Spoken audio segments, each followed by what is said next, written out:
Hey everybody, it's Wisp. I am not in my usual setting today because I wanted to talk about the N7day reveals and teasers that came out, but there's so much stuff to get into that it wouldn't really work with me kind of just talking and trying to have that conversation. I really do need to be showing and streaming some of this stuff. So, let's get to let's get to doing that. You don't you don't want my whole room right now. Not just in my room. It's just we've got some serious stuff to go over. Okay, so first is it's a photo. We've got this picture. It's actually a video. I'll get into the video part of it soon. But this area we've seen MR7 before. Some people thought it meant mass relay, but it's not a Mass Effect relay. It very well could be a Mass Effect relay, but MR doesn't mean mass relay. It that's been a theory that's been shot down. But there's not a lot to go off of in this photo. I mean, there's some lights, like they're trying to power it up. It's got Cerberus colors, but that could mean anything. There's some Andromeda-esque ships, but Andromeda ships were built in the Milky Way and sent over anyway. So really, we're not looking at. We don't know what we're looking at here. Here's like a ship. Some people thought it might be the Tempest, but the wings look too high to me. I don't think it's the Normandy either. I think it might just be a new ship. It might just be showing off that there's a ship and like that's the size comparison. But this is probably the big thing from the photo part. Vacuum relay construction record. Monitoring station operated by Green Dagger Limited. Green Dagger Limited is completely new. They might have formed during the trilogy, but we never heard about them. So to us, at least, they're brand new. Property of Deep Space Dow SAV. Deep Space Dow. Is that a new position? Or is there somebody who is now watching over deep space or monitoring rules and relations with deep space? We don't know. That could be a new role. Ship captain. So captain of this ship, the one watching, the one on the camera. Not the ones in the camera, but the ones behind the camera. Sub-Navarch, Shao Rai, Zillion Jones. So Sub-Navarch, Greek in origins, which is usually Turian or Asari leaning, but then Shao Rai Zillion is a very, very Korean name, and Jones is a very human name. So a human that married, or a Korean that married a human who is working in a Turian or Asari role or position for interior use only, though, shows SA 314. 314, basically, always think of the First Contact War, because that's kind of what 314 is. Relay 314 is what caused that whole incident, or what began it, at least. It was the snowball. SA is almost always for Systems Alliance. So Systems Alliance is a human organization with a potentially Turian role, meaning there's been some influence. Humans and Turians are a really close-knit group at the end of 3. Give it a few years, and I'm sure they're going to be even tighter. So I think we're looking at the Alliance now being influenced by the Turians, but some Koreans can work there. Maybe, sorry, like, the Alliance is much more than just a human group now. 110790. So 1107 is N7day, it's just a reference. The 90 could really mean anything, because that 4 years after, or 104 years, 204 years.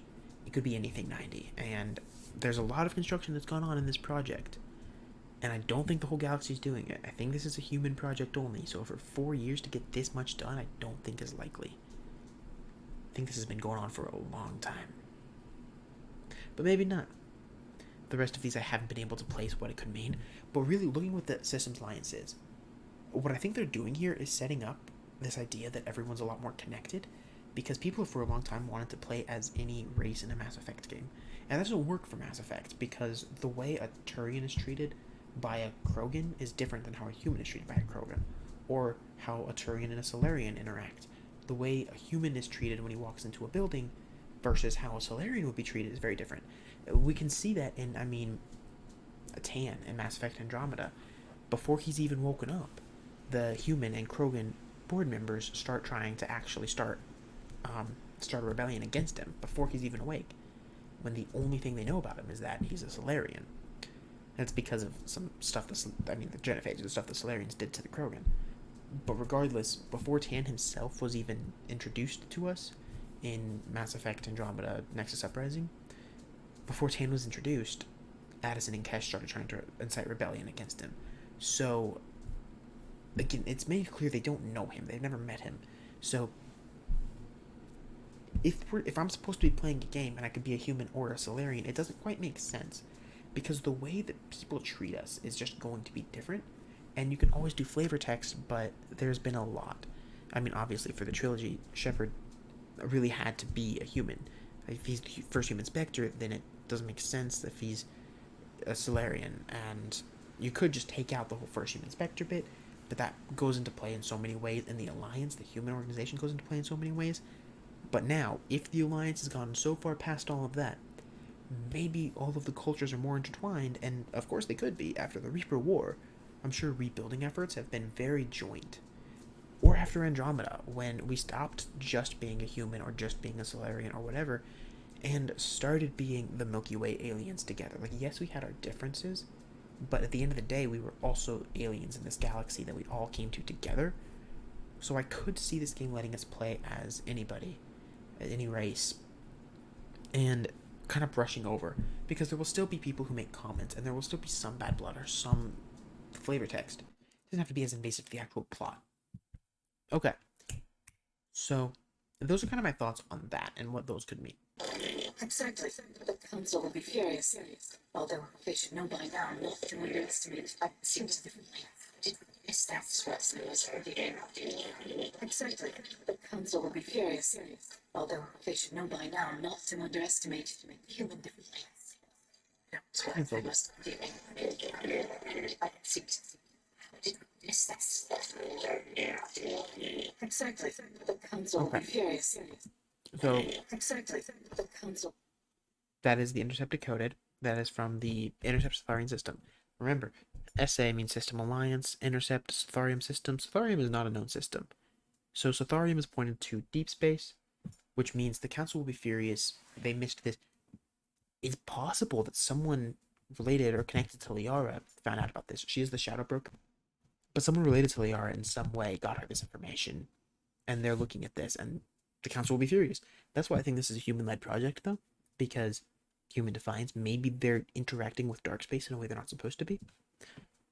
Especially the way I can see it happening is if the Systems Alliance, a group that's been protecting humanity and watching over the humans in a galactic world or galactic world state, is now a galactic organization, Cerberus might have had the time and somebody with the charisma to convince even normal people, like, well, we need a new alliance, we need a new human-led organization to watch over us. And the Cerberus diehards are already there, and maybe someone with just the right amount of charm and stuff was able to get in and get to the normal people and turn them into Cerberus fanatics without them even noticing it happening. So sad, maybe, but it would be a good villain. And with the Elusive Man already starting off as a mercenary, Cerberus going from kind of a mercenary group to an actual organization would make sense. It would need to be over a lot of time, especially if someone like Liara is alive, because the Asari, they remember what Cerberus was like, so there's no way they're just going to sit back quietly and let it happen. But if it's almost impossible for them to find out that things like Green Dagger Limited are actually Cerberus, I could see it happening. And that's why I think maybe this has some ties to Cerberus. Still, just having Cerberus's color schemes is kind of a weak one, especially because if you were Cerberus, would you just put your color scheme on all of your subtle, like, shadow organizations? I don't think you would, because you want to be hidden. But yeah, so the big thing here again, Liara is talking to a Geth, and we don't know what that means, because I heavily doubt that if we're talking to a Geth here, destroy ending can't happen as we know it, because the Geth are destroyed, not just like their bodies, but like their culture, their mind, their memories, their emotion, their individuality is all just erased from existence.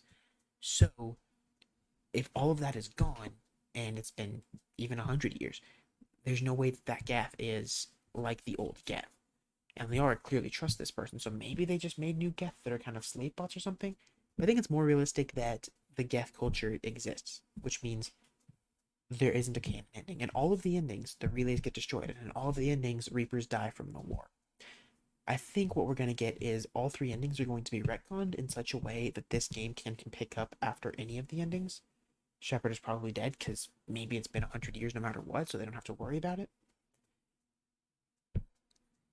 But there's no way, I think, like, so far from all of the Mass Effect 5 stuff we've been seeing, there hasn't been the slightest hint that Destroy is supposed to be canon or anything. Um, and the writers have been dodging it like crazy, and it kind of seems like maybe it'd be time to tell people so they can like stop getting their hopes up. So that's kind of my thoughts on that. I think this Geth is more than just a revived like slave bot. I think he is a full individual. I think this is effectively what the Geth were supposed to be if Destroy doesn't eradicate them. So the Destroy in Mass Effect 3, yes, you're killing, you're doing genocide, but the Destroy in Mass Effect 5, or the Synthesis in Mass Effect 5, or the Control in it's all different than what we saw. Maybe you can justify it by saying, well, in Mass Effect 3, Shepard was theorizing what it would be like. And in Mass Effect 5, this is what actually happened. But even then, that means Shepard would be willing to commit the genocide, which has its own issues. That's why it's not worth getting into the endings, because we just don't know yet. We also got some photos. This N7day. Here's one that has some very like Thessia / alien vibes. This is definitely a sorry architecture. These also look like beacons that kind of just fly you right up to the Citadel. Maybe they have it. I mean, the Citadel is most likely rebuilt by now. So these skykars feel very Mass Effect trilogy, but back here, those spikes on the mountains feel like something else too. Like they don't feel like actual Thessian architecture. This kind of looks like a Reaper, but it's probably just an accident. And the other interesting thing is this Turian has a breathing mask. The Solarian does as well. Krogan, it looks like a breathing mask right there. So why do you need that on Thessia or Ilium, what's already established? You don't. Something's going wrong here, or it's a new planet. Could be anywhere. Could be in the Tharium system. Could be in Andromeda. And the reason I don't think Andromeda's done. Now, Andromeda makes sense for a place where a world state where the cultures are more linked and you can pick any species after the first game. So does a post-Reaper war game. They're definitely not getting rid of Andromeda. They want us to think about Andromeda. But is this game in 2290, years before Andromeda happens? Maybe. But either way, they want us to remember and think about Andromeda because right here on this last bit of concept art, this symbol is from a bar in Andromeda. We've seen it twice before, and both times was in the Mass Effect Andromeda game. The Skykars still do feel very Mass Effect 3, though, and not Andromeda Initiative inspired. So, Milky Way plus some Andromeda imagery is showing up. And that kind of gives some questions, too. Like, why is this there? And the other thing is, BioWare is pretty clearly tired of people getting their 4s and 5s confused because they literally wrote a 5 on the picture. It's also worth remembering that SFX is basically means Mass Effect. SFX was a code name for Mass Effect for years. It meant Science Fiction X. They didn't know what to name the game, and it took a long time for them to settle on Mass Effect. It was kind of it's been staring at us right in the face the whole time moment. So SFX means Mass Effect. But on this building, they wrote SFX5. It doesn't mean Andromeda took place before this game. Well, I mean, it happened, came out before this game. It doesn't mean chronologically Andromeda's before this game. It just means that your experience will be enriched by understanding Andromeda. They want you to know the lore, know about what happened, know some of the symbols and names, and they're also acknowledging this is the 5th mainline game. I wish they would tell us, like, my prediction was that they would finally tell us the games are linked. That's not true. I was wrong. But they are telling us, like, hey, remember Andromeda exists. Like, remember the lore there because it is coming into play. So those really are my thoughts. I mean, I guess the last thing worth mentioning is the Andromeda pre-release stuff took place in 2185, as Alec was telling you how to be a Pathfinder, what it meant to be a Pathfinder. And he was doing that because all of the characters are on the Pathfinder team. They know what it means. They know about the training. They know why they took the mission. But I didn't. So in 2185, I was watching the videos that they watched. 2185. Before the game came out, I was able to watch those videos that they watched, and it would build me up for the game and build up for the pre-release. This could be the same thing. Maybe, I doubt it. I doubt it entirely, but maybe this whole experience in game took place 200 years ago, and everyone remembers it's just part of the history books. But to us, we played Mass Effect, and that was never mentioned. So since all of these characters are going to know it, we needed to hear about it now. So seeing the 90 there doesn't mean this game takes place in anything 90. It could be anything. So those are just things to keep in mind, and I think it's going to be a great game. It's going to be a lot of fun. Might have some story issues at first, but I hope they don't try to play it too safe and just go off of like easy writing stuff. We'll see. There's a lot of time. I'm really excited for the game. And there's also been a great sale going on at the BioWare Gear Store. A lot of new merchandise is coming out for the trilogy, Andromeda, and just Mass Effect in general. So I'll put the link in my description, and then I will also put a coupon code. So if you use that, you get some extra money off. And yeah, if you find anything you like, then of course, and I hope you find anything you like. There's a lot of really good merch there. But other than that, I've had a lot of fun talking. I've got a lot of theories on what the next game could be.